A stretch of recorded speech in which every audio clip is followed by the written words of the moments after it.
महाराष्ट्र एक कदम आगे कार्यक्रम में आपका स्वागत है।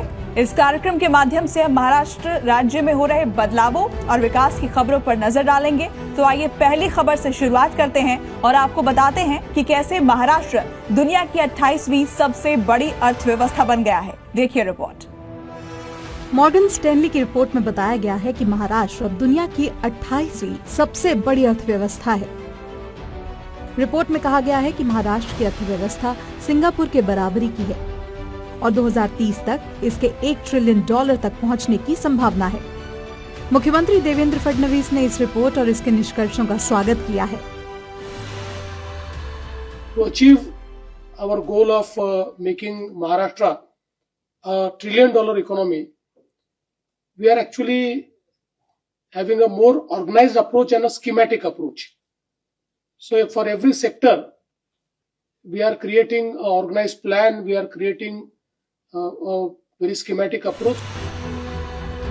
मुख्यमंत्री देवेंद्र फडणवीस ने महाराष्ट्र से जुड़ी विकास परियोजनाओं के लिए दिल्ली का दौरा किया और केंद्रीय मंत्रियों से मुलाकात की। मुख्यमंत्री देवेंद्र फडणवीस ने विभिन्न केंद्रीय मंत्रियों से मुलाकात कर राज्य के विकास परियोजनाओं के लिए समर्थन मांगा। इस दौरान गृह मंत्री अमित शाह, स्वास्थ्य मंत्री जेपी नड्डा, रक्षा मंत्री राजनाथ सिंह और वित्त मंत्री निर्मला सीतारमण सहित कई केंद्रीय मंत्रियों से चर्चा हुई। दौरे के दौरान बांस क्लस्टर, विदर्भ में खाद संयंत्र और AI आधारित NCD स्क्रीनिंग जैसी परियोजनाओं को गति मिली। महाराष्ट्र में देश की पहली AI आधारित आंगनवाड़ी का उद्घाटन किया गया। मुख्यमंत्री देवेंद्र फडणवीस मिशन बाल भरारी के तहत भारत की पहली AI आंगनवाड़ी का उद्घाटन किया। शिक्षिकाओं को स्मार्ट उपकरणों के प्रयोग के लिए विशेष प्रशिक्षण दिया गया। नागपुर जिले में 41 AI आंगनवाड़ियां और शुरू की जाएंगी। इसका उद्देश्य बच्चों की कल्पना शक्ति को शुरुआत से ही तकनीकी माध्यम से बढ़ावा देना है। महाराष्ट्र सरकार राज्य के युवाओं और बेरोजगारों को नई सौगात देने जा रही है। जल्द ही महाराष्ट्र में महाराइड नाम की ऐप शुरू की जाएगी। महाराष्ट्र सरकार जल्द ही जय महाराष्ट्र या महाराइड नाम से ऐप आधारित रिक्शा, टैक्सी और ई-बाइक सेवा शुरू करेगी।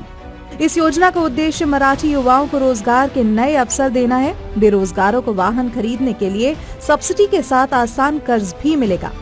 ये ऐप निजी टैक्सी सेवाओं के एकाधिकार को तोड़ेगा और पारदर्शिता बढ़ाएगा। योजना की समीक्षा 5 अगस्त को मंत्रालय में की जाएगी। नागपुर की बेटी दिव्या देशमुख बनी ग्रैंड मास्टर और उनकी इस उपलब्धि के लिए मुख्यमंत्री ने उन्हें बधाई दी। नागपुर की बेटी दिव्या देशमुख ने FIDE विश्व चेस कप में भारत की कोनेरू हम्पी को हराकर ग्रैंड मास्टर का खिताब जीता। मात्र 19 वर्ष की उम्र में ये उपलब्धि हासिल कर दिव्या ने इतिहास रच दिया। मुख्यमंत्री ने वीडियो कॉल कर दिव्या को बधाई दी और जल्द ही राज्य सरकार द्वारा उसका सार्वजनिक सत्कार किया जाएगा।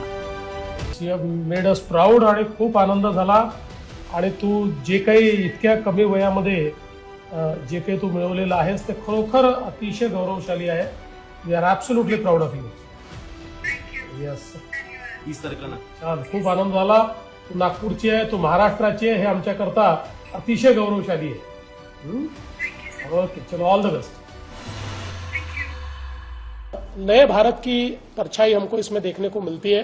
सारे टूर्नामेंट्स में, चाहे वो नेशनल लेवल के हो, इंटरनेशनल लेवल के हो, हर जगह हमारे खिलाड़ियों को अच्छा एक्सपोजर मिल रहा है और विशेष रूप से अंतर्राष्ट्रीय स्तर पर हमारे खिलाड़ी ये बहुत अच्छा परफॉर्म कर रहे हैं। हम देख सकते हैं ओलंपिक्स में, एशियाड में या कॉमनवेल्थ गेम में या फिर वर्ल्ड कप में, हर जगह हमारे खिलाड़ियों का एक बोलबाला दिखाई पड़ता है, एक अच्छा उनका परफॉर्मेंस दिखाई पड़ता है।